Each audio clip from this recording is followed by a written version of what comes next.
Hey everyone, it's me, Dr. Ellen, and I had a conversation with a patient this morning that I thought to make a quick video. Hopefully this turns out okay.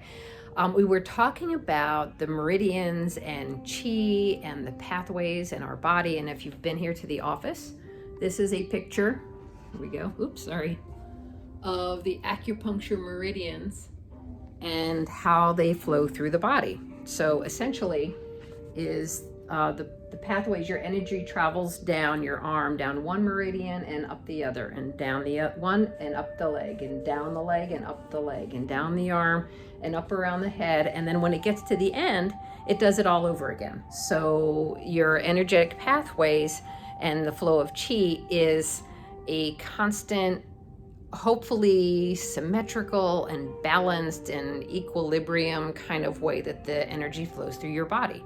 But that's not always what happens due to trauma, emotional trauma, physical trauma, posture, injuries.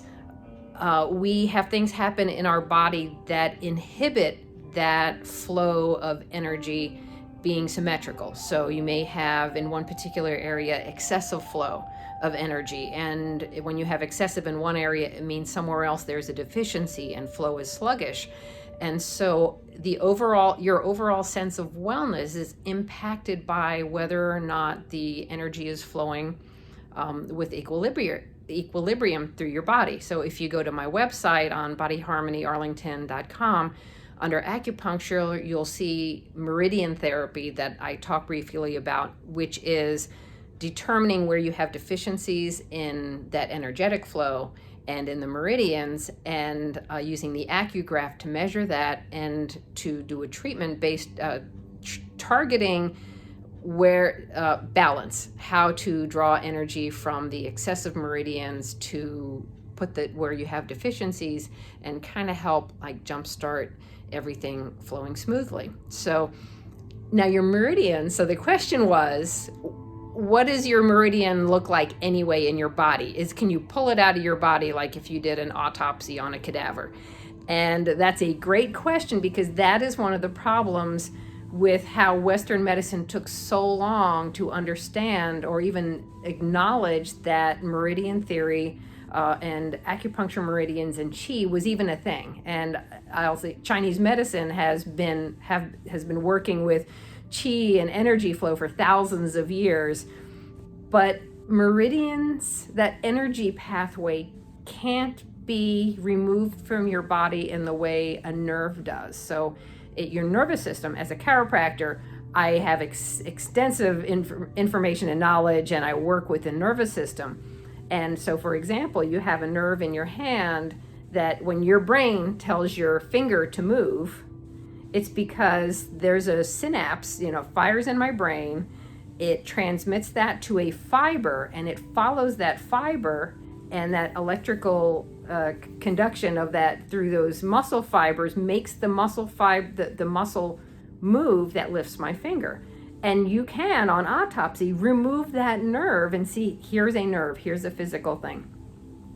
Meridians don't work that way. Meridians are energetic pathways that are located in the fascia of our body, and our fascia is tissue that exists between your skin and your muscles and tendons. There's like a sleeve of thin tissue, which is, and the meridians exist in that fascia, and it's how our body communicates with other parts of our body without us being conscious of it.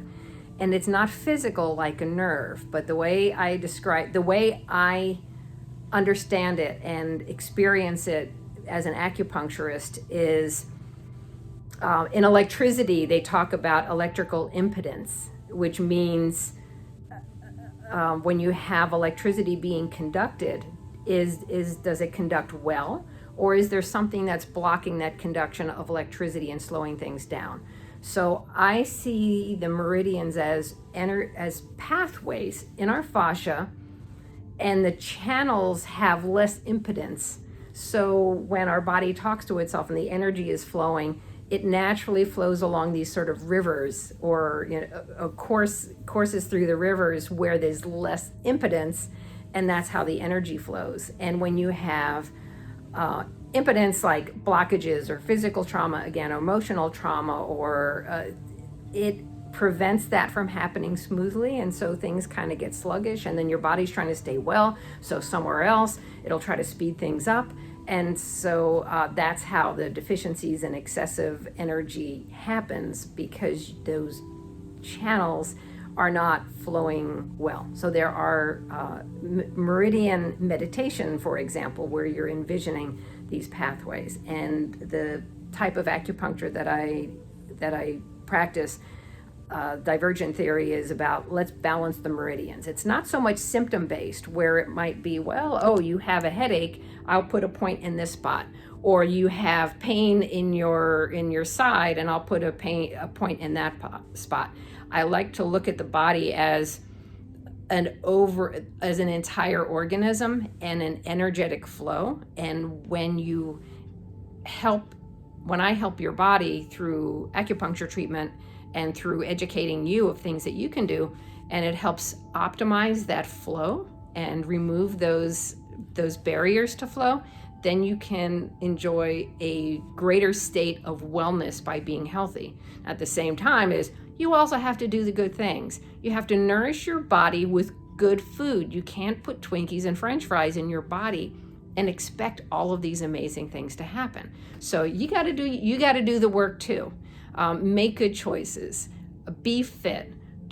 See the relationships in your life to see what might be toxic that you need to eliminate, or how to better deal with stress by mindfulness. And through all these multiple aspects, the goal is to get to where you have a state of equilibrium and everything is flowing and not excessive high and deficient low, and always being in a state of turmoil.